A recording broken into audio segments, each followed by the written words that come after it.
Buonasera a tutti, do subito la parola a Tonini Manuela, l'assessore alla cultura del Comune di Misano, che porta il saluto dell'amministrazione comunale.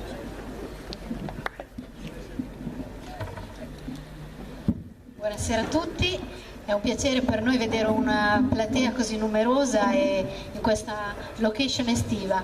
Molti di voi penso seguano già le rassegne che propone Gustavo anche in inverno e quindi prosegue questo suo impegno anche in estate. E questa sera l'argomento è molto sentito perché di felicità è sempre stato uno degli argomenti principali, no? Dalla storia dell'uomo. Quindi auguro a tutti una buona serata e buone riflessioni su questo argomento. Grazie a tutti della partecipazione.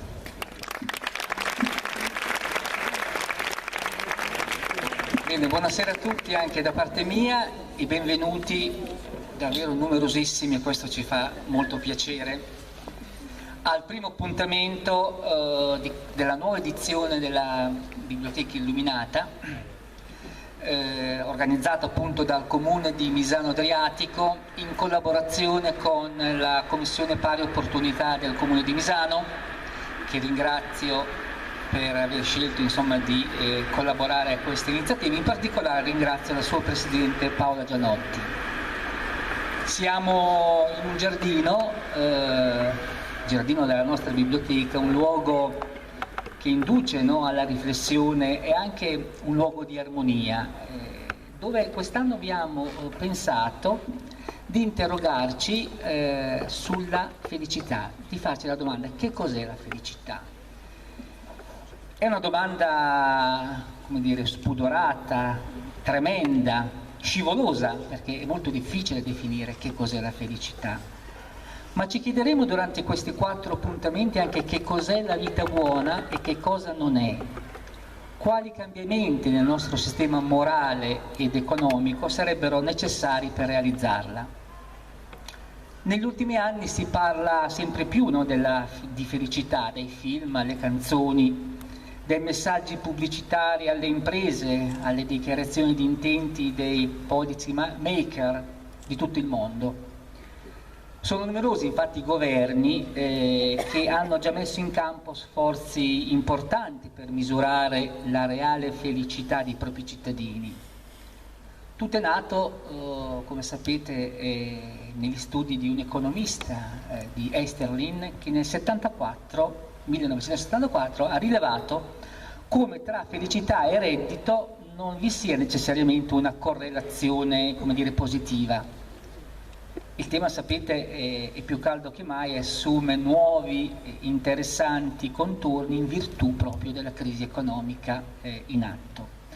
Noi ne parleremo in questa kermesse culturale, in questi 4 appuntamenti, nei quali declineremo la felicità secondo 4 diverse prospettive.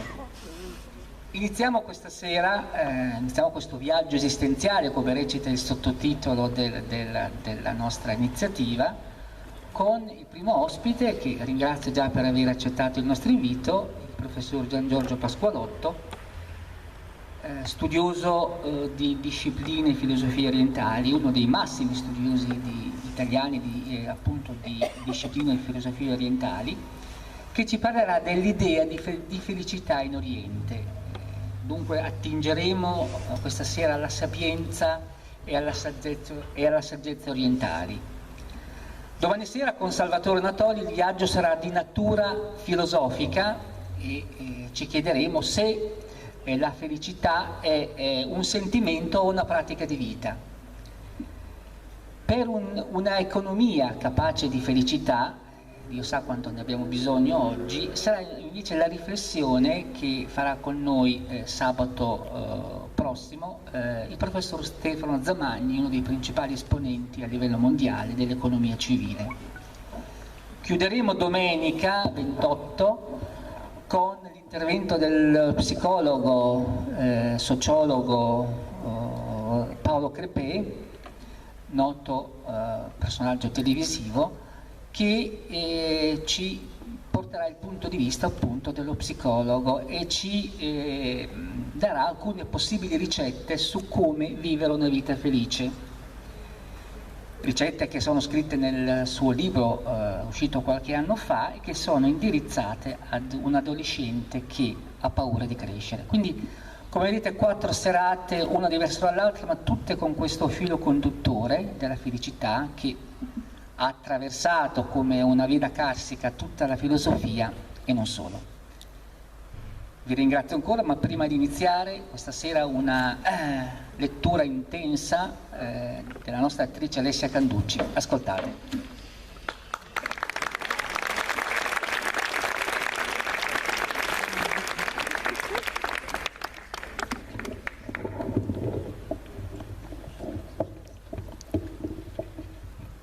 C'è al mondo una gioia suprema che possa far vivere la persona umana? E per assicurarsi questa gioia, su che cosa fondarsi? Che cosa evitare? Che cosa adottare? A che cosa avvicinarsi? Da che cosa allontanarsi? Che cosa amare? Che cosa odiare? Quel che tutti rispettano sono le ricchezze, gli onori, la longevità, l'eccellenza. Quel che a tutti reca gioia sono il benessere fisico, la buona tavola, i bei vestiti, i bei colori e la musica. Quel che tutti disprezzano sono la povertà, l'essere ignorati, la morte prematura e la cattiva reputazione.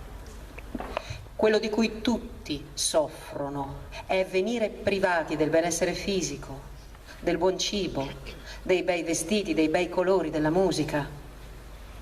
Chi non ottiene queste cose si affligge e si preoccupa.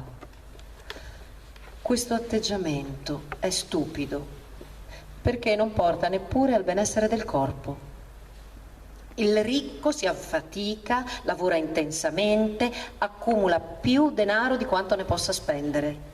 Le sue azioni restano estranee al benessere del suo corpo.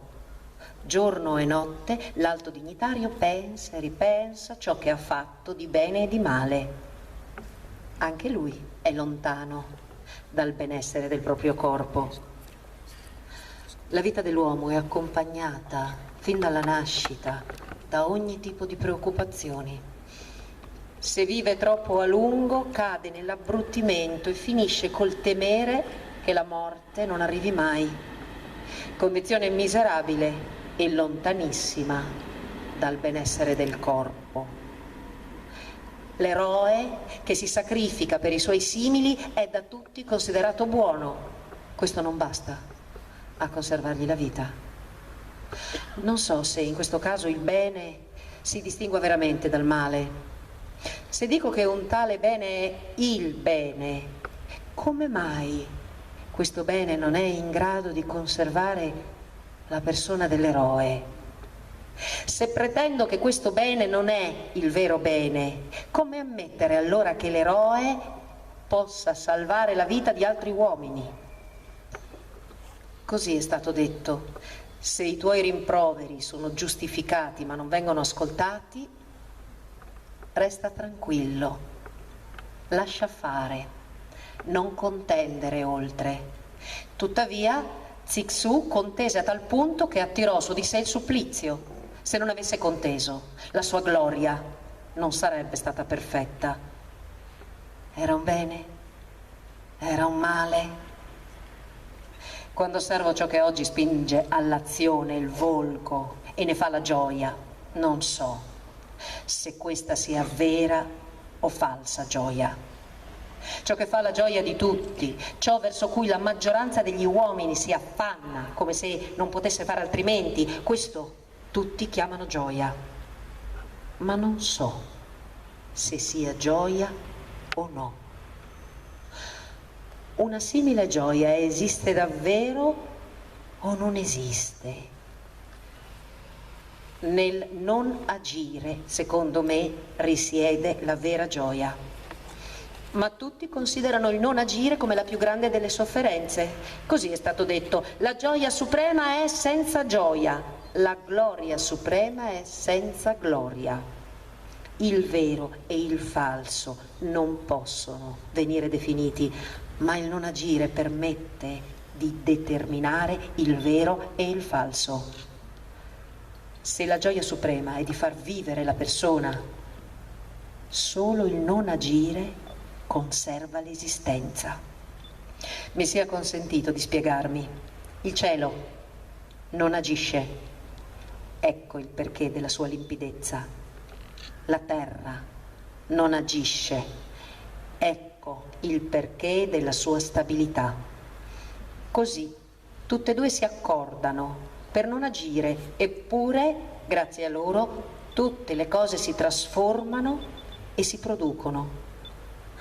Sfuggenti, inaccessibili, niente di percettibile scaturisce da loro, eppure da essi nascono tutti gli esseri e ciascuno ha il proprio rango. Così è stato detto. Il cielo e la terra non fanno nulla e non c'è nulla che non facciano. Ma fra gli uomini, chi è in grado di non fare? Da Zhuangzi di Chuang-Tzu.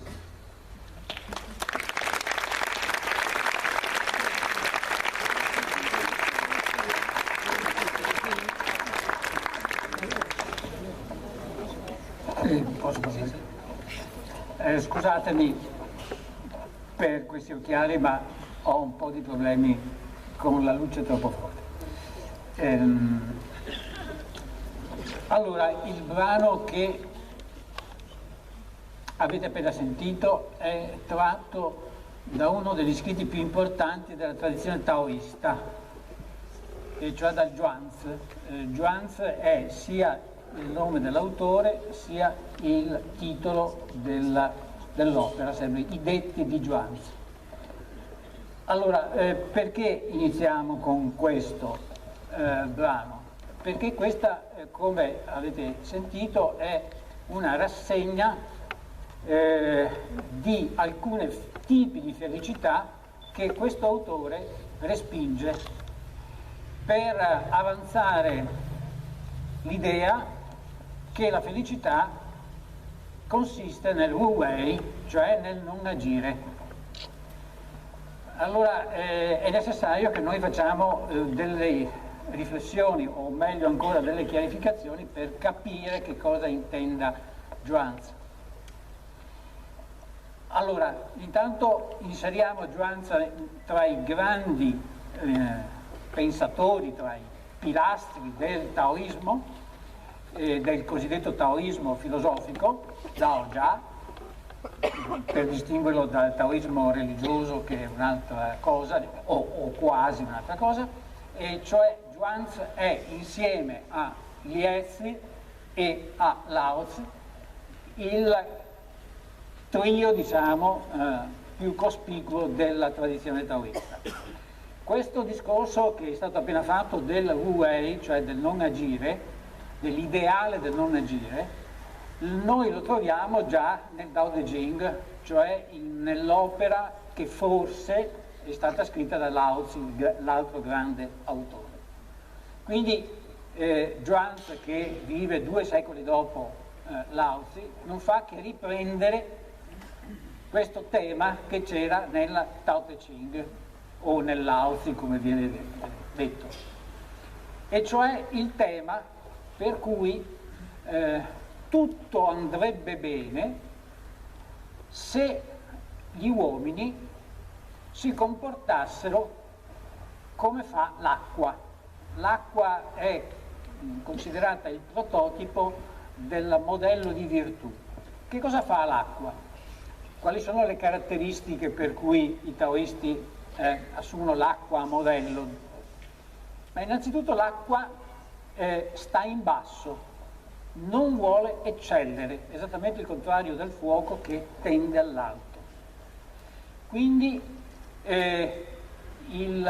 uno dei principali requisiti del saggio è quello di non farsi vedere, di agire nell'ombra, di non voler essere preeminente. Vi ricordo che il Tao Te Ching sono 81 capitoli, di cui 76 sono di ordine politico, cioè il Tao Te Ching, anche se lo si dimentica, è un trattato di filosofia politica. È una politica di che tipo?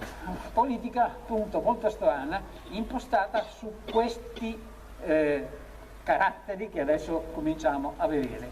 Uno di questi caratteri, che è tipico dell'acqua, che sta in basso, sta a indicare che il vero principe deve adeguarsi a quello che fa il saggio, e quello che fa il saggio è quello di adeguarsi alla natura dell'acqua, e cioè di non eccellere, di non mostrarsi come primo, di non stare mai davanti.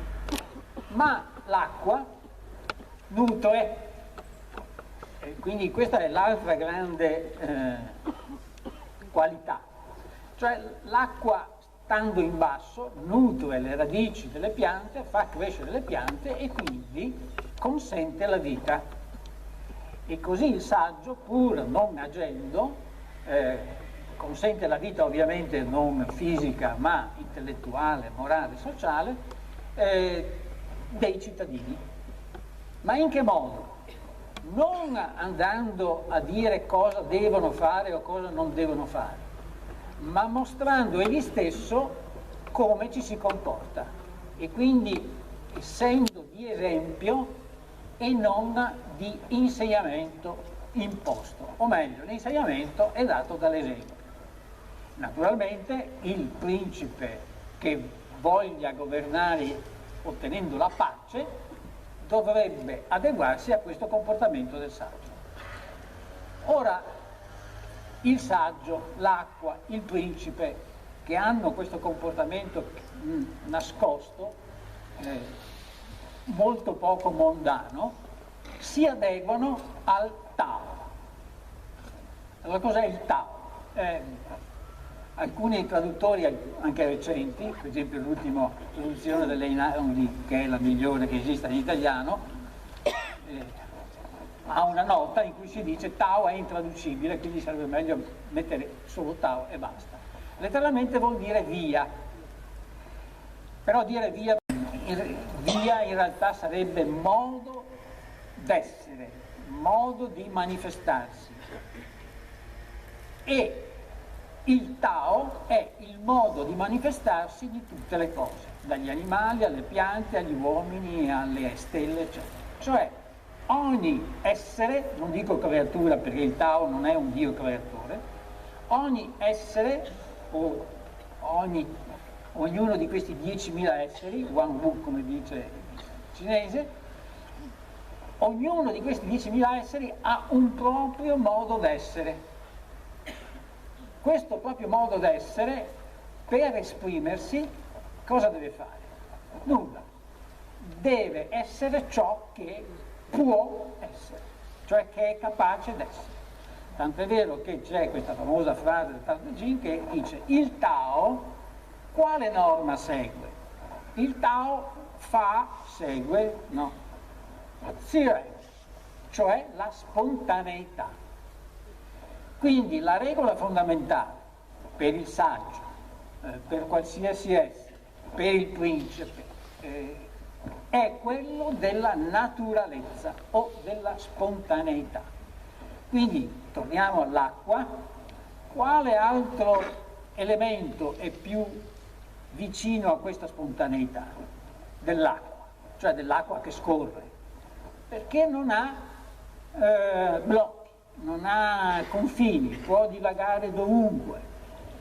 E, attenzione, questo wu wei, questo non fare, è apparentemente un non fare, in realtà è un fare profondo.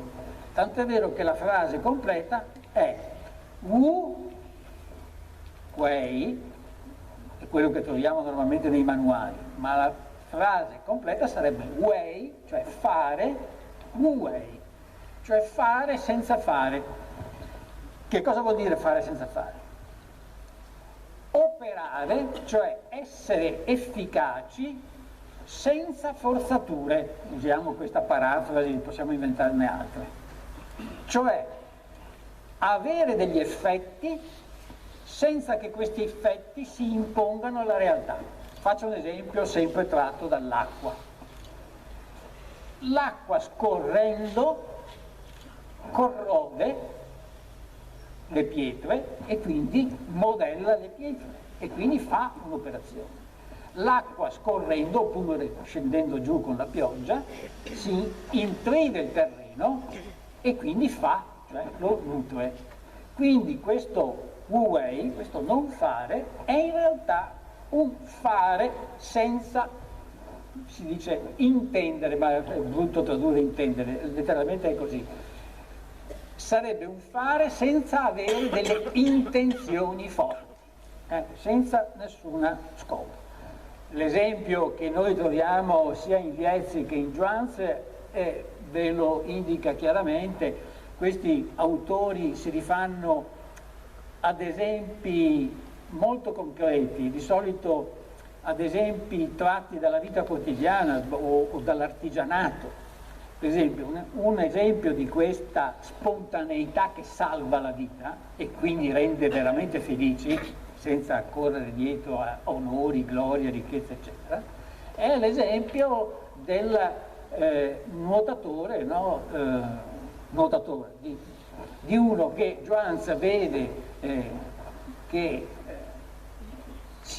non si agita, scorre come un fuscello in mezzo ai turbini sotto una cascata e quando arriva gli chiede: ma come fai tu a sopravvivere? Come fai ad avere questa tecnica particolarissima di nuoto che ti salvi in mezzo a questi luoghi? Dice: non faccio assolutamente nulla, cioè mi lascio galleggiare, che è esattamente quello che si deve fare per sopravvivere in queste condizioni.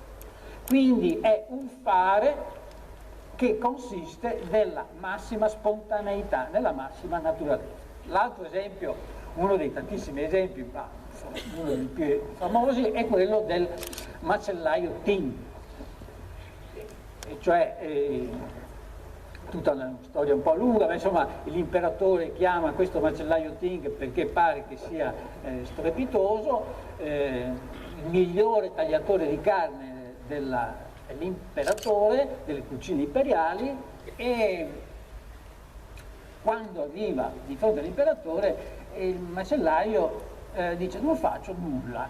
E l'imperatore dice: ma come non fai nulla? Come hai questa tecnica meravigliosa e in che cosa consiste? Consiste nel fatto che io metto il coltello negli interstizi, cioè nei vuoti tra le carni, e lascio che scorra, cioè non forzo, non taglio, appoggio il coltello e lascio che il coltello scivoli e separi le carni. Io la prima volta che ho letto questo tanti anni fa mi sono informato da un mio ex allievo che aveva il padre macellaio se questa è un'invenzione cinese fantasiosa o è una cosa che ha un rapporto con la realtà. E mi ha confermato che effettivamente anche nelle grandi scuole di taglio della carne si sta attenti a coloro che tagliano intervenendo il meno possibile sulla carne, ma cercano le linee di forza, per così dire, o di debolezza della carne. E questo è uno dei tanti esempi per dire che allora questo Wu Wei, questo non fare che avete sentito all'inizio, è in realtà un fare. E questo fare significa seguire la natura, cioè seguire la spontaneità. Ora, il passo del Zhuangzi è chiarissimo, dice: per me il non agire è la vera felicità. Quindi la vera felicità consiste nel non far nulla per essere felici. Guardate che questa è una cosa che ritroveremo poi anche nel buddismo, e cioè se uno si sforza di essere felice vuol dire che già si pone in una condizione di tensione e quindi in una posizione di, come dire, ansietà perché vuole raggiungere qualcosa. Qui invece Zhuangzi e i taoisti in generale dicono: lasciate essere voi stessi. Voi capite che questo per noi, dico noi non italiani o noi occidentali di ogni tempo o quasi, è difficilissimo, perché questa è un'idea esattamente opposta a quella con cui siamo nati e cresciuti, coltivati culturalmente, e cioè che la felicità va raggiunta, va ottenuta attraverso degli esercizi che, se non sono di carattere economico o sociale, al massimo livello sono di carattere spirituale. Quindi la felicità, per esempio, va costruita nell'altro mondo, va costruita in questo mondo passo per passo, e quindi è una costruzione, è un intervento continuo, è un'osservazione continua per diventare felici o per essere un giorno felici. Pensate a Kant, no? Kant dice: non possiamo essere felici in questa vita, ma dobbiamo pensare di essere felici in una vita futura, e dobbiamo comportarci in questa vita in modo santo, in modo da meritarci il premio con la felicità futura. Tutta questa roba qui non esiste. E qui veniamo a un punto generale che segna veramente la differenza tra il concetto di felicità in Oriente e quello in Occidente. Vi devo fare una piccola precisazione. Quando si parla di Occidente ed Oriente bisognerebbe tagliarsi la lingua, o meglio, renderla plurale, e bisogna parlare di Orienti al plurale e di Occidenti, perché non è affatto vero che c'è la cultura orientale e c'è la cultura occidentale. Ci sono tante culture orientali, tanto per dire le tre grandi culture orientali, India, Cina, Giappone, e ci sono tante culture occidentali, non solo perché ci sono tanti paesi, ma l'Occidente ha prodotto filosofie materialiste, filosofie idealistiche, filosofie di tutti i tipi. Quindi bisogna sempre pluralizzare, non c'è l'Oriente e l'Occidente, prima cosa. Secondo luogo, la differenza tra Oriente e Occidente, o Orienti e Occidenti, è sicuramente data ed è forte, con delle eccezioni però che tra poco diremo. Qual è questa differenza? Cominciamo con la differenza. La differenza è quella a cui ho accennato già, cioè noi in Occidente, da Aristotele diciamo a Kant, per dire alcuni nomi fondamentali, abbiamo sempre pensato che la felicità appunto è un fine da raggiungere, e quindi ci devono essere delle tecniche per poterlo raggiungere, degli esercizi, delle ascesis per raggiungere questo. Qui il fine è da raggiungere in questa vita, non c'è in termini tecnici teleologia della felicità, cioè non è una finalità ultima. Ogni momento della nostra esistenza può essere felice.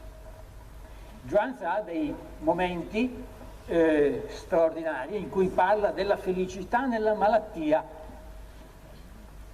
E questo, guardate, per ribadire quello che dicevamo prima, anche nello stoicismo greco e poi latino è presente questo. Cioè, se noi non possiamo evitare un male, perché questo male ci viene, per qualche ragione ci viene, è inutile che noi lo combattiamo.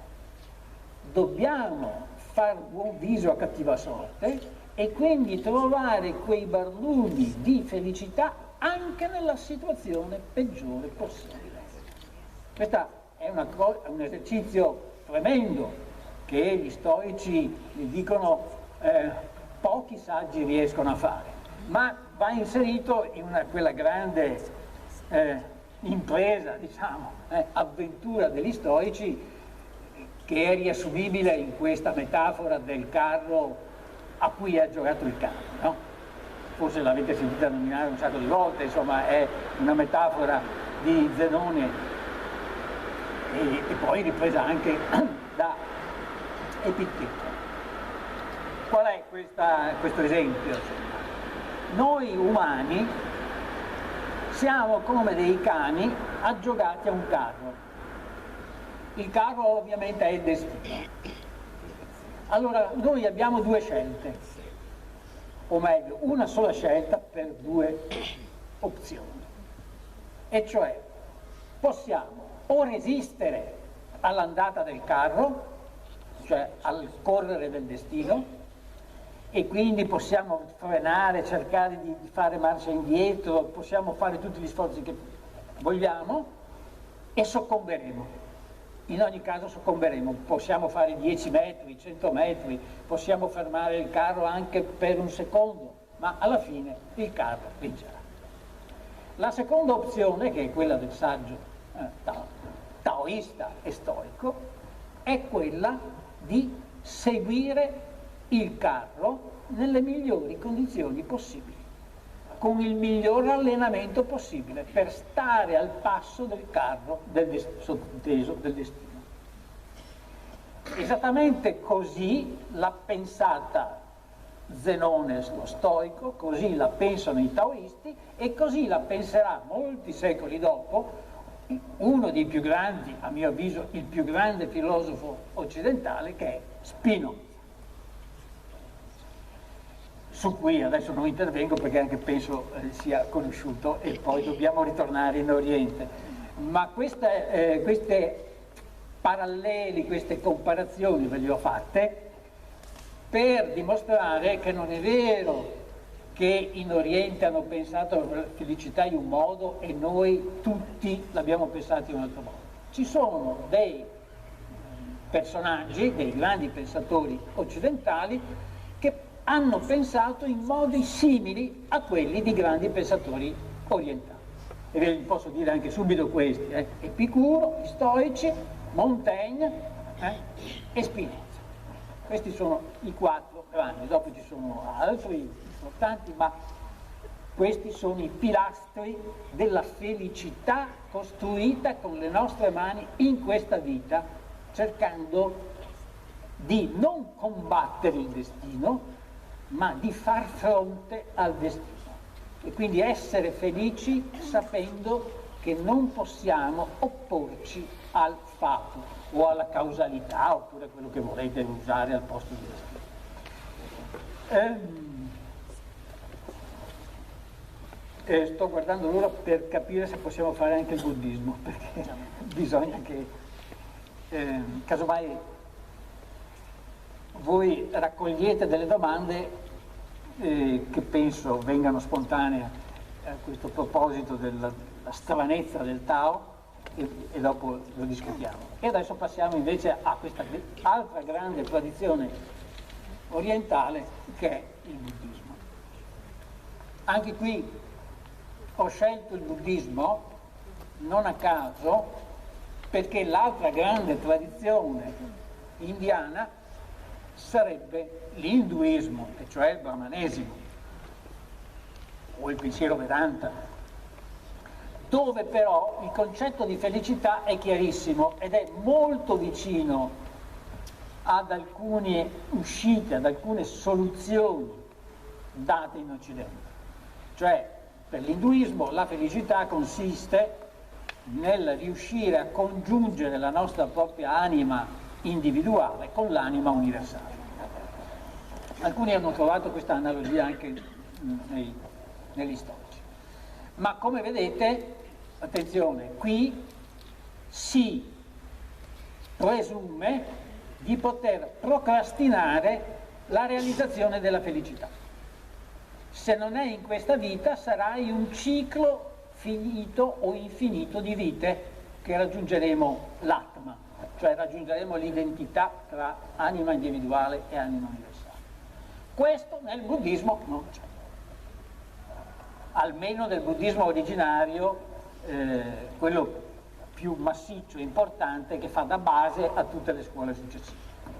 Perché, per dirla in breve, in tutti i discorsi del Buddha o in quasi tutti, c'è una specie di finale, una specie di ritornello, che dice così: sono venuto a dire che è possibile il nirvana qui ora, non in futuro.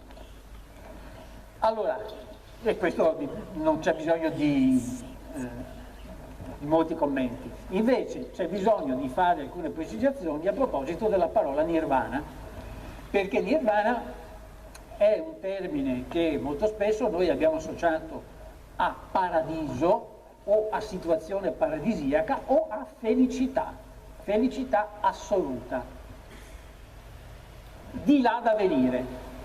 Allora, primo, nel buddismo non è al di là da venire, e secondo, nirvana non vuol dire paradiso o cose del genere, ma vuol dire semplicemente, mica tanto semplicemente, estinzione del, stavo per dire, dolore. Bisogna essere precisi e dire estinzione delle radici o della radice del dolore. Mi spiego, per spiegare questa frase bisogna che facciamo un piccolo excursus, molto rapido, non sto a tediarvi. Allora, avrete sentito nominare le 4 nobili verità del buddismo, che sono: la prima, la presenza del dolore; seconda, la radice del dolore; terza, la possibilità di togliere la radice del dolore; e quarto, lo duplice sentiero, cioè i modi pratici per togliere questa radice del dolore. Quindi il buddismo parte da una constatazione, che il dolore è presente in ogni momento della nostra vita, in poca percentuale, in grandi percentuali, ma comunque è presente fin dalla nascita, perché, come sanno bene soprattutto le donne, nel parto c'è una gioia infinita, ma c'è anche un dolore profondo. E devo dire che anche nel neonato, passati un tunnel a 7, 8, 12 atmosfere, non so quali sia, cioè uno sforzo pazzesco. Quindi già alla nascita noi abbiamo la presenza del dolore. Ma, contrariamente a quanto è stato detto per molti secoli, il buddismo non è pessimista, perché cerca di vedere qual è la radice del dolore e poi cerca di eliminarla. Allora, qual è la radice del dolore? La radice del dolore è Tana, o Trishna in sanscrito. Ma siccome noi stiamo parlando del buddismo originario, parlo con i termini Pali. Tana. Tana vuol dire Brahma, desiderio ardente. Attenzione, che cosa vuol dire desiderio ardente o passione? Vuol dire desiderio accompagnato da attaccamento all'oggetto del desiderio. Bisogna che noi facciamo questa perifrasi, questa frase. Tana è desiderio accompagnato da attaccamento all'oggetto del desiderio. Ciò che noi dobbiamo distruggere, secondo il Buddha, non è tanto il desiderio in quanto tale, ma è l'attaccamento al desiderio, che è una cosa molto specifica, che è quella che ci danna. Volevo leggervi un passo del Milinda Pagna, che è il testo in Pali del II secolo d.C.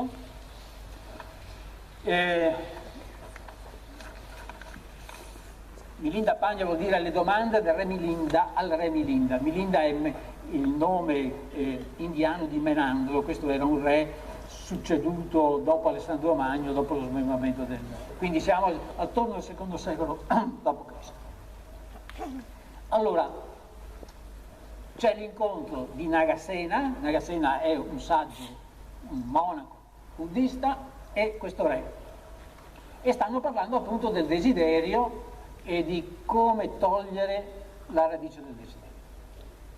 Il re disse: venerabile Nagasena, che differenza c'è fra uno che ha attaccamento, raga, e uno che ne è privo? Uno, risponde Nagasena, uno aderisce, l'altro non aderisce. Ma che cosa significa, venerabile, aderisce e non aderisce? Sire, uno dipende da ciò verso cui è proteso, l'altro non dipende da ciò verso cui è proteso.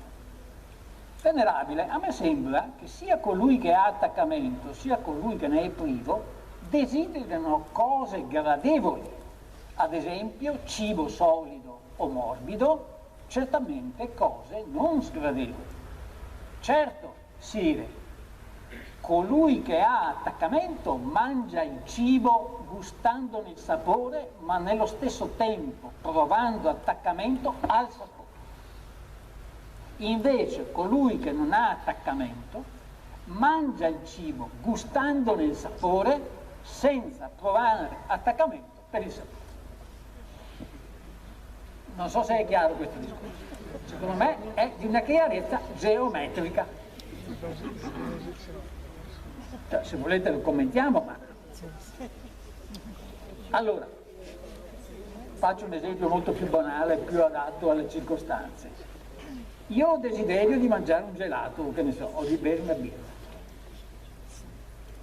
Il problema non è intanto in questo desiderio, il problema è quando io, mentre sto mangiando il gelato, comincio a pensare quando sarà finito, che dura troppo poco, oppure mi guardo in giro a vedere quanti bambini possono urtarmi e farmelo cadere. E tutto questo è sintomo chiarissimo di attaccamento al desiderio. Il fatto di gustare il gelato o della birra o quello che volete non ha nulla di negativo. Comincia la negatività quando comincia l'attaccamento. Allora, se ci pensate, anche tutto quello che Juanza ha detto a proposito delle ricchezze, degli onori, eccetera, è collegato con questa idea dell'attaccamento. Allora, perché il Buddha ce l'ha così tanto con l'attaccamento?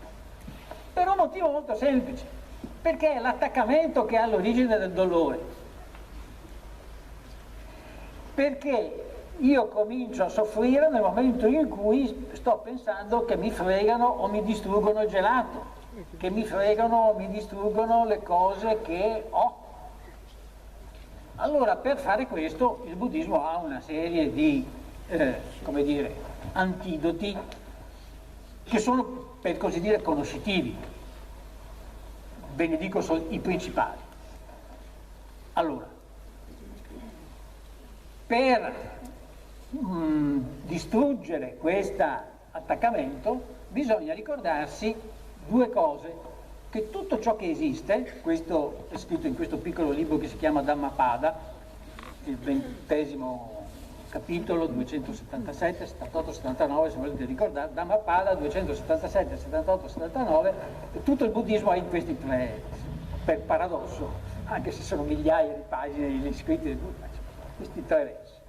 E ve ne cito solo due. Uno è ogni Dhamma, ogni realtà porta dolore. Il secondo è ogni realtà, sabbe Dhamma, anatta. Anatta vuol dire non sé. E terzo, sabbe Dhamma, samkara, insomma è la stessa cosa, anicca. Anicca vuol dire impermanenza. Allora, se avete un po' di pazienza, dobbiamo fare una piccola analisi di questi due concetti, dukkha e dolore, lasciamolo stare, l'abbiamo già visto rapidamente. Io mi vorrei soffermare sul termine anatta, che è quello più rivoluzionario dal punto di vista concettuale, più rivoluzionario di tutto il buddismo, sia rispetto alla tradizione indiana, sia rispetto alle tradizioni occidentali. Perché vuol dire privo di sé, senza sé. Allora, ripeto la frase: tutte le realtà, siano realtà fisiche, siano psicologiche, ideali, ogni realtà è priva di sé. Cosa vuol dire questo? È priva di autonomia. State ben attenti perché il buddismo è stato scoperto in Occidente alla fine del Settecento. Dalla fine del Settecento fino agli anni 50, 1950 o quasi, cioè per più di 2 secoli, si è detto che il buddismo è pessimista perché dice che tutto è dolore, e non è vero. E il secondo è nichilista, cioè nega la realtà. Questo è falso. Alcuni hanno detto questa falsità in buona fede, altri in malissima fede. In realtà perché si traduceva anatta dicendo non esistente. Tutte le realtà non esistono. Invece non è così. Si dice tutte le realtà esistono in modo relativo, cioè in modo non sostanziale. Detto filosoficamente, nessuna realtà è in sé e per sé, cioè è autonoma. Se vi sembrano troppo astratti vi faccio degli esempi. Prendiamo un esempio geometrico, un punto. Voi segnate sulla lavagna, su un quaderno, un punto così, e poi un altro punto qui. Se li segnate in questo modo, sono 2 atomi, cioè letteralmente sono indivisibili e sono separati. Ma voi sapete che in geometria, proprio in base alla geometria euclidea, si dice che un punto è quel topos, quello spazio di intersezione di almeno 2 linee, e cioè il punto è l'incrocio di almeno 2, possono essere anche 20 milioni di linee. Cosa vuol dire questo?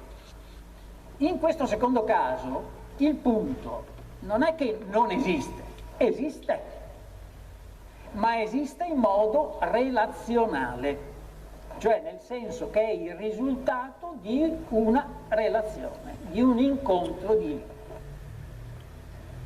Se non è chiaro questo, vi propongo un altro esempio più concreto, quello di un nodo di un tappeto. Allora, il nodo di un tappeto in sé per sé non esiste, perché esiste soltanto in quanto è la risultante di una serie di fili, giusto? La controprova è che se voi togliete i fili il nodo non c'è più. Quindi la metafora sta a significare che tutte le realtà, noi compresi, ciascuno di noi, è anatta, cioè non è in sé per sé, non è autonomo. E d'altra parte, se ci pensate, è una cosa talmente banale, ciascuno di noi, dal momento in cui nasce, cosa deve ammettere, cosa deve verificare? La nascita di ciascuno di noi, che cosa comprova? Comprova che siamo figli di una relazione, o no? È evidente questo. Naturalmente questo poi per il buddismo continua, perché nel momento che io nasco mi costituisco, mi formo in relazione a una situazione linguistica, ambientale, chimico-fisica, perché posso essere qui in base a una serie di forze, tra cui quella gravitazionale che mi sta seduto invece di... Capite? Quindi se voi togliete queste condizioni, questi paticcia, come si dice in termini tecnico, queste condizioni di essere, noi non siamo, svaporiamo. Se noi, come togliessimo i fili al nodo, noi non siamo. Quindi questo è l'anatta. Perché tutto questo discorso sull'anatta, collegato al dolore e quindi alla felicità? Perché se noi consideriamo che siamo relazionati e siamo costituiti di relazioni, guardate bene, non siamo in relazione perché qualcuno ci mette in relazione, anche se non vogliamo noi siamo costituiti di relazioni. Se noi non capiamo questo, siamo condannati all'infelicità. Perché? perché siamo costretti a pensarci come atomi, a pensarci cioè come punti autonomi, che sono aggrediti da tutte le parti, che sono minacciati dall'alto, dal basso. Allora che cosa facciamo? Qual è lo schema psicologico con cui poi noi procediamo? Cominciamo a costruirci dei cerchi concentrici, delle fortificazioni sempre maggiori. Tutto questo, secondo il buddismo, ma sarebbe d'accordo anche Zhuangzi, tutto questo invece che procurarci felicità, ci procura infelicità, perché quando voi costruite delle mura dovete mettere una serie di guardie, dovete temere che arrivi qualcuno che ve le distrugge e quindi dovete mantenerle costantemente. E allora le costruite di più alte e poi di più alte ancora, eccetera, eccetera, eccetera. È un processo infinito, infinito. Quindi vivete nell'ansia continua. E questo è uno. Quindi il fatto di vivere come se ciascuno di noi fosse un'isola porta dolore e porta quindi infelicità. Seconda cosa, l'altra qualità della vita che noi dobbiamo per il buddismo capire è anicca, l'impermanenza. Cioè dobbiamo sapere che tutte queste condizioni, e quindi anch'io che sono condizionato da tutti questi fattori, siamo e sono impermanenti, transitori, destinate a sparire. Allora, anche qui, il dolore da che cosa è prodotto? Il dolore è prodotto dal fatto che noi supponiamo di poter restare, di star fermi, di poter essere incolumi, di poter essere, come dire, corazzati contro le malattie e alla fine contro la morte. Allora guardate, questo discorso della morte lo chiudo subito perché porta male, ma questi autori cercano di evitare proprio il sentimento di terrore della morte. Allora, se voi prendete Epicuro, Spinoza, i taoisti e il buddismo, tutti sono in modi diversi accomunati da questo desiderio di sollevare gli uomini dal terrore della morte. Beh, Epicuro è il più chiaro di tutti, perché dice la morte non esiste, perché quando c'è la morte noi non ci siamo più, e quando noi non ci siamo non c'è la morte. Chiaro? Quindi non c'è. Beh, Zhuangzi invece fa un discorso che sarebbe molto lungo adesso capire perché lo fa. Ricordatevi, per tutto il pensiero cinese e quindi anche per il pensiero taoista, la realtà non è fatta di pezzi, di mattoni, di cose fisse, ma è fatta di processi e tutta la vita è un processo. Quindi praticamente anche la morte non è un dato, ma è un processo di trasformazione. Tant'è vero che uno dei più grandi libri della tradizione cinese qual è? Li Jing, Li Jing, libro dei mutamenti, dei mutamenti, cioè il libro delle trasformazioni. E la morte non è altro che una trasformazione particolarmente forte, particolarmente decisiva, nel ciclo generale della vita o delle vite. Beh, adesso non c'è tempo, ma uno dei pezzi più straordinari di Zhuangzi è quello che è immediatamente precedente al brano che è stato recitato, di quando Zhuangzi ricorda che gli morì la moglie, ma questo è troppo bello per lasciarlo stare, perché non è affatto triste. Quando la moglie di Zhuangzi morì, Huizi, cioè un suo amico, gli si recò a fargli le condoglianze e Juanzi stava accovacciato e tamburellava su una pentola cantando. E Wizzi gli disse: hai condiviso con lei la tua casa, hai cresciuto i tuoi figli, siete diventati vecchi insieme, non ti basta astenerti dal piangere la sua morte? Tamburellare su una pentola e cantare non ti sembra eccessivo? Per nulla, rispose Juanzi. All'inizio come potevo non piangerla? Poi ho cominciato a pensare a ciò che vi era prima che nascesse. Non solo prima che nascesse, ma prima che possedesse un soffio vitale. A un certo punto, nel mezzo del mistero indistinto, avvenne un cambiamento. Eccolo qua, avvenne un cambiamento, una trasformazione. E vi fu un soffio vitale, cioè nacque. Poi nel soffio vitale avvenne un cambiamento e vi fu una forma, e cioè la crescita. Poi nella forma avvenne un altro cambiamento e vi è stata la morte. Ora è come il succedersi delle stagioni, primavera, estate, autunno, inverno. Ora mia moglie giace nella grande sala. La grande sala vuol dire lo spazio infinito, è la metafora. Se io piangessi e mi lamentassi, significherebbe che non comprendo il senso del destino. Cioè, del destino qual è? È quello che tutto ciò che nasce deve morire. Cioè non può non morire, può morire prima o dopo, questo è un grosso problema perché morire a 20 anni non è come morire a 120, ma comunque questo è il destino. La felicità in che cosa consiste? Consiste nel rendersi conto di questo destino e nell'assaporare ogni singolo momento della vita senza pensare alla morte. Quindi quando la morte verrà,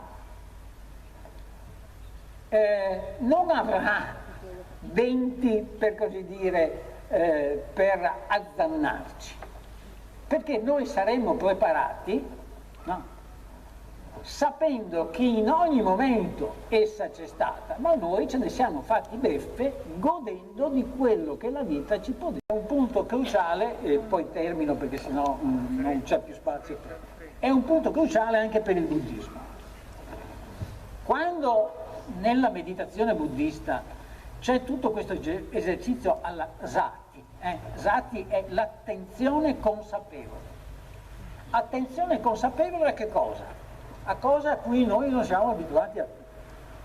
Cioè la base della meditazione è l'anapanasati, l'attenzione consapevole all'andamento del respiro, e c'è l'elenco tutto analitico, consapevole, guardo, sto attento al momento in cui inspiro, consapevole, sto attento al momento in cui espiro, e avanti con questo passo. Questo perché? Perché il Buddha dice: cominciate dalla cosa più semplice che avete sotto mano, che è il vostro respiro. Stando attenti, portando un'attenzione consapevole, non un'attenzione così, consapevole, ripetendoci sono consapevole di questo, voi vi esercitate a portare questa attenzione consapevole al momento presente verso tutte le condizioni, verso tutte le cose, verso gli oggetti, verso le persone, verso gli eventi, tutto quello che esiste.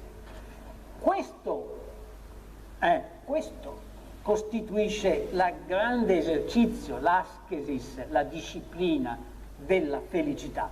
Non pensare che ci sarà una felicità, ma semplicemente che l'attimo, il momento in cui sto vivendo, è il migliore possibile, anche se non è vero, perché magari per esempio sono malato. Ma voi capite che se io ho una malattia o un male, senza parlare, e penso costantemente a questo male, o come questo male si evolverà in maniera negativa, oppure ripenso al passato di quando ero sano, il Buddha dice: voi aggiungete male a male, perché a un male cavia, cioè al male del corpo, aggiungete il male cetasica, cioè un male mentale. Non so se è chiara questo. Se io ho mal di denti e penso ho mal di testa costantemente a questo e non mi passerà e devo prendere qualcosa, sicuramente il male raddoppia. Il Buddha dice è una doppia freccia, quindi oltre al male di denti mi faccio del male io, e così anche se penso a quando non ce l'avevo. Quindi l'attenzione consapevole va al momento presente. E questa coltivazione, questo è un esercizio quotidiano che c'è anche negli storici, in maniera diversa, con termini diversi, questa attenzione quotidiana al presente è quello che costruisce il tessuto della felicità. Quindi la felicità non è una cosa che arriverà o ci verrà donata in qualche modo se stiamo buoni, ma è una realtà, una struttura che costruiamo noi giorno per giorno, se evitiamo alcune cose che avete visto, se evitiamo di pensare al passato, al futuro, se evitiamo di pensare che siamo circondati da nemici, se evitiamo di pensare che siamo eterni, se evitiamo di pensare che possiamo fermare la vecchiaia, che dobbiamo fare tutta una serie di trucchi per bloccare gli anni che passano, cioè quello che ha detto Zhuangzi all'inizio. Adesso leggiamo un brano da Padre. Va bene.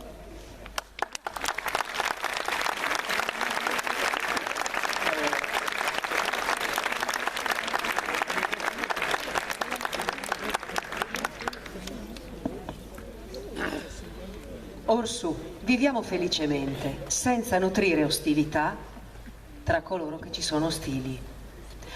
Fra gli uomini ostili dimoriamo senza nutrire ostilità.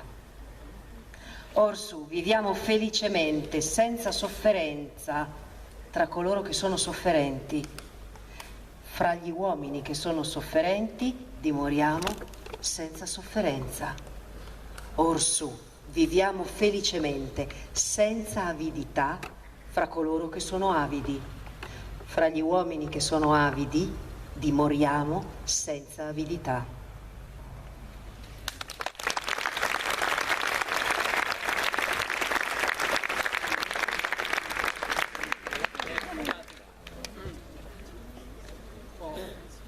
Posso commentare? Si senti? È abbastanza chiaro questo passo tratto dal 15° capitolo del Dhammapada, però volevo sottolineare la coloritura etica che c'è in questo discorso del Buddha, e cioè, cosa voglio dire? Quando si dice dimoriamo non afflitti tra gli afflitti, cosa vuol dire? Vuol dire che tutto quello che abbiamo visto finora, cioè questo esercizio per crearci una struttura di vita felice, serve anche agli altri. Cioè noi ci costruiamo un modo di vita che diventa esemplare. Esemplare non nel senso che lo vogliamo imporre agli altri, ma semplicemente mostriamo agli afflitti, qui per esempio un'altra traduzione dice agli ansiosi, no? Dimoriamo non ansiosi tra gli ansiosi. Questo ha un effetto, nel senso che gli ansiosi possono dire: ma effettivamente allora si può vivere senza ansia. Chiaro?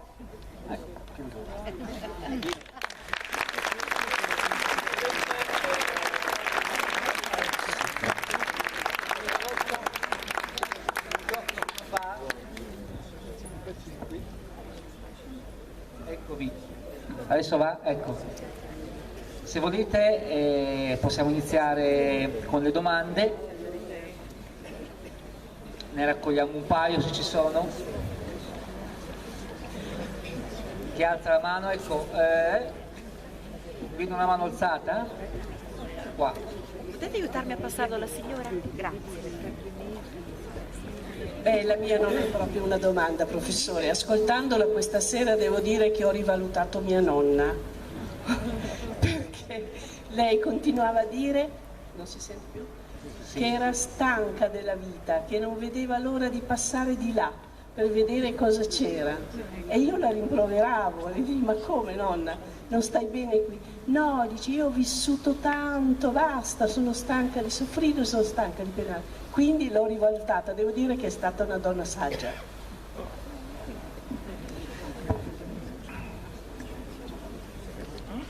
Se ci sono altre domande ne raccogliamo 2 o 3.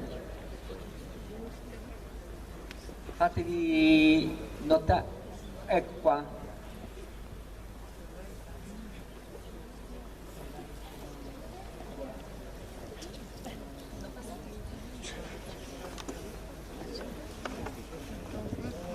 Allora, la mia è più una domanda, diciamo, da studioso di storia.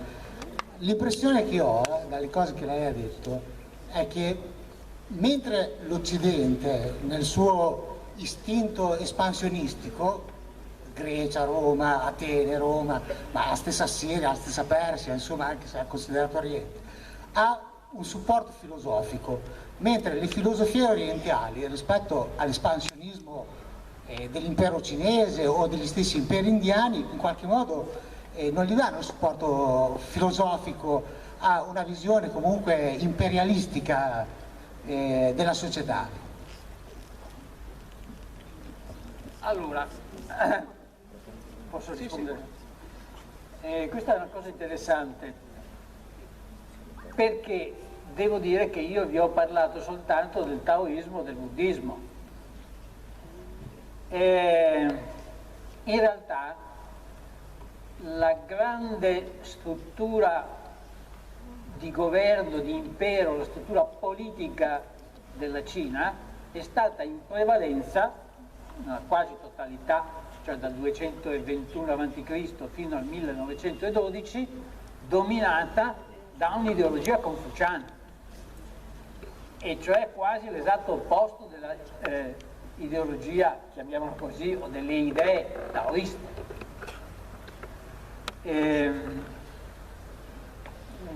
L'ultimo capitolo del Tao Te Ching parla di questo ideale politico, ed è quello di un villaggio, cioè, o di una nazione, di un paese, in cui gli abitanti di un villaggio sentono l'abbaiare di un cane dell'altro villaggio. Questa è una delle metafore per dire un piccolo paese vicino a un altro piccolo paese, in cui tutti vivono in armonia senza nessuna struttura che li opprime. In realtà, vi ripeto, 76 capitoli del Tao Te Ching sono di carattere politico, e cioè consigli a un principe taoista che dovrebbe fare che cosa? Wei Wei, cioè governare senza governare. Questa è una cosa molto strana, governare senza governare, sempre una metafora taoista, dice è come friggere pesciolini. Cosa vuol dire friggere pesciolini? Voi sapete i pesciolini molto piccoli, non so come li chiamate, da noi in Veneto li chiamiamo pesce popolo, non so quale come si chiamino. Allora, friggere questi pesciolini è molto difficile, perché quando li si gira si spezzano. Allora il principe saggio deve friggere, cioè deve governare, cioè non deve andare via per i fatti suoi, ma lo deve fare con delicatezza, in modo che i pesciolini, cioè i sudditi, non si rompano, cioè che non muoiano di fame, che abbiano il necessario, eccetera, eccetera. Quindi il concetto taoista è un concetto non interventista, o il meno interventista possibile. Il massimo che voi dell'esempio che voi potete trovare è Sun Tzu, cioè questo trattato della guerra.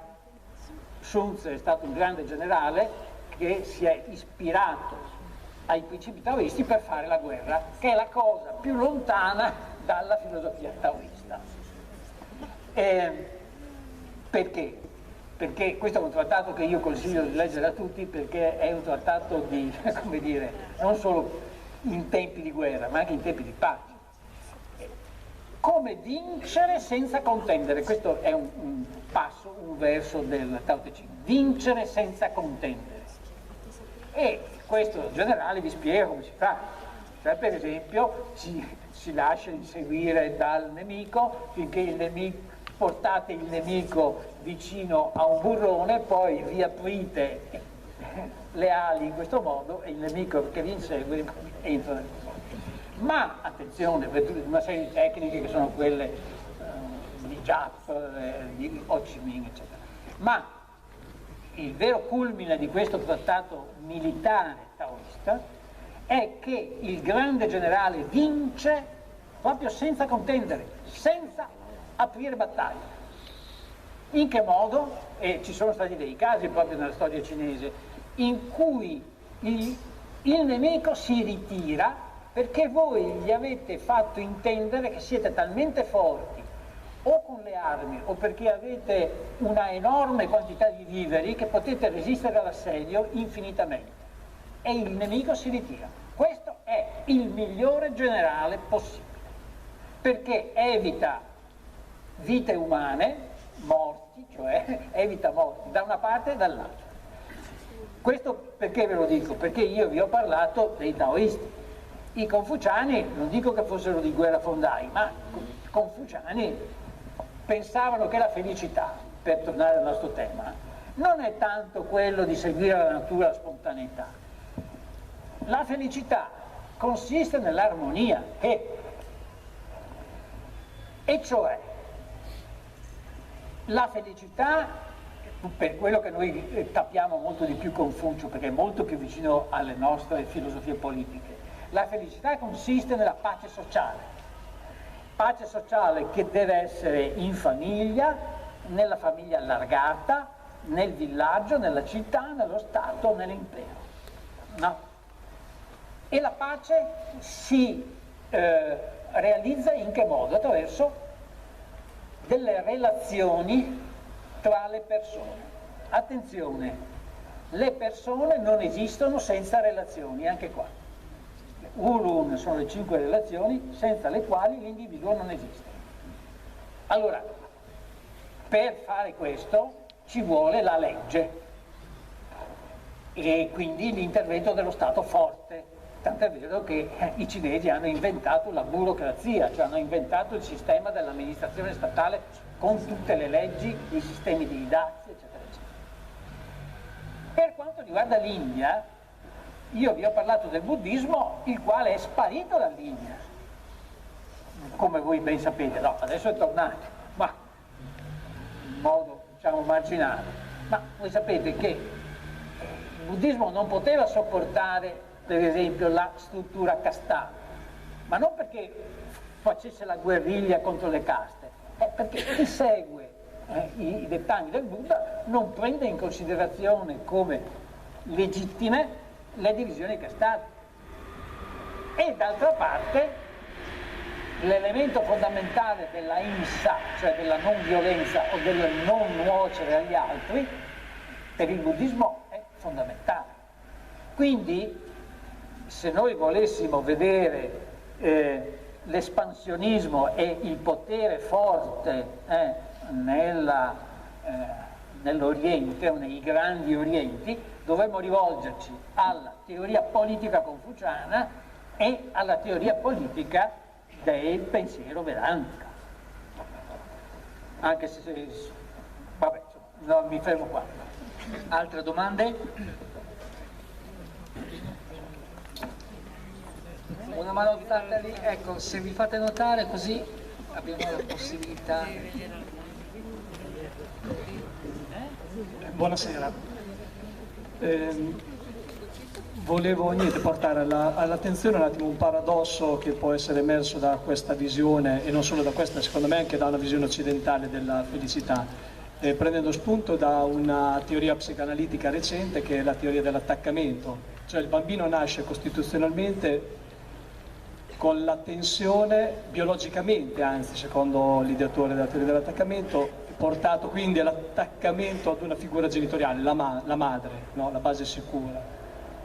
Quindi il bambino nasce infelice perché è attaccato in qualche modo e si porta dietro questa infelicità, questo attaccamento per il resto della vita in qualche modo, se non compie un lavoro, se non fa qualcosa su di sé, se non fa un'analisi, se non fa un percorso di qualsiasi tipo in qualche modo. Anche gli stessi buddisti lavorano, no? Su di sé, o i taoisti meditavano quotidianamente, e quindi il paradosso sta nel fatto che da una parte c'è la felicità è qui e ora, cioè se non si entra nella visione del qui e ora, godendo di quello che si ha, di quello che anche della malattia appunto, del bello che c'è anche nella sofferenza, e al tempo stesso c'è il paradosso appunto, il qui e ora però che va ricercato nel futuro, cioè che va ricercato in modo escatologico, non è qui ma va ricercato attraverso il lavoro, perché comunque c'è una costituzione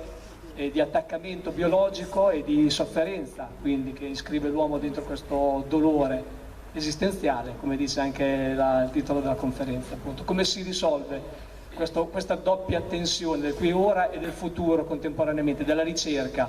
Se si ricerca non si è nel qui e ora, ma se non si ricerca non si trova il qui e ora. Grazie. Sì. Effettivamente appare come un paradosso, ma la risoluzione avviene qui e ora, cioè io non posso costruire la felicità costruendo un modello e usando questo modello e applicandolo alla mia esistenza come fosse un binario, perché ciascun momento mi fornisce, o io devo essere in grado di mettermi in grado di capire quali sono gli elementi di quel momento che fa la felicità di quel momento, cioè non è una programmazione della felicità, cioè non c'è una scaletta preordinata per cui io a qualsiasi evento avvenga applico, diciamo, uno schema. Il buddismo, ma anche il taoismo, considera che l'attività del meditare, siccome è questa attività che costituisce la base per affrontare poi ogni singolo momento senza l'ansia di trovare la felicità in quel momento. Non so se mi sono spiegato, cioè la felicità di quel momento viene da sé se noi abbiamo una disposizione mentale tale da accoglierla. Naturalmente uno può dire, va bene, ma io programmo di mettermi a meditare. E infatti il Buddha riconosce, molto brevemente, dice, tutto l'attaccamento, tutte le forme di attaccamento o di desiderio sono negative, portano a felicità, salvo che il desiderio della meditazione.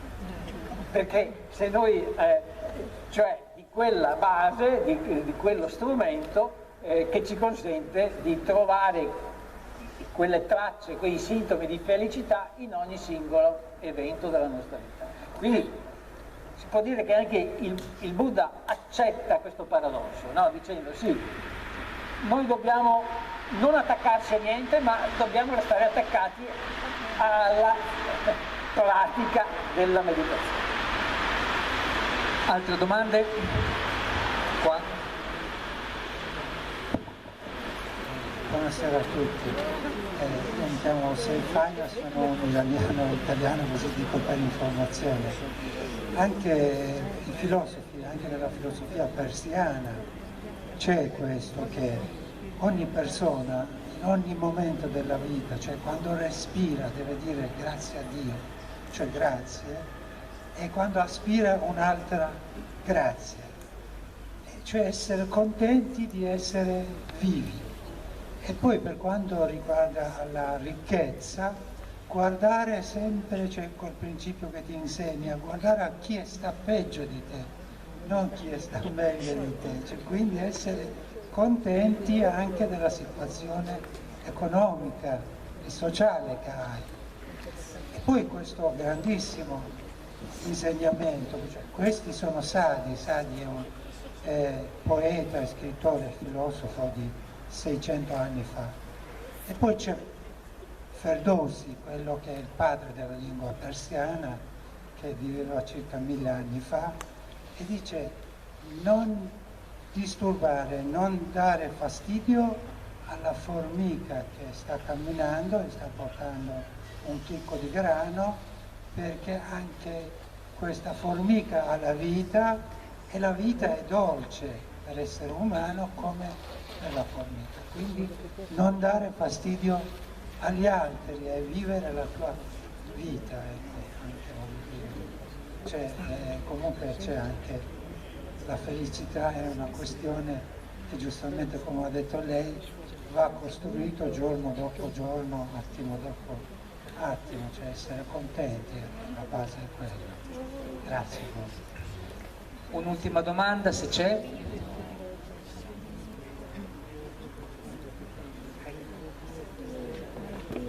Buonasera, io penso di aver conosciuto l'uomo occidentale forse più felice di questo mondo, nel senso che si tratta di una persona, ve la descrivo un attimo, un contadino delle nostre campagne, bello in carne, paffutello rosso in viso, con un sigaro che tutte le volte che lo mette in tasca dopo 3 ore lo riaccende, è ancora acceso.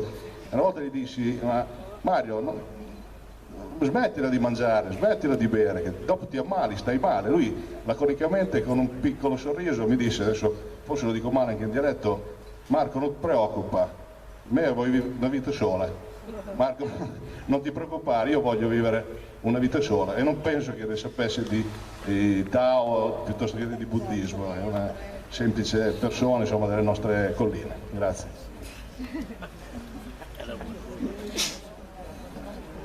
Bene, direi di chiudere qui la serata. Ringrazio ancora il Pascolotto, voi per la partecipazione. L'appuntamento è domani sera con Salvatore Natoli. Buonasera a tutti.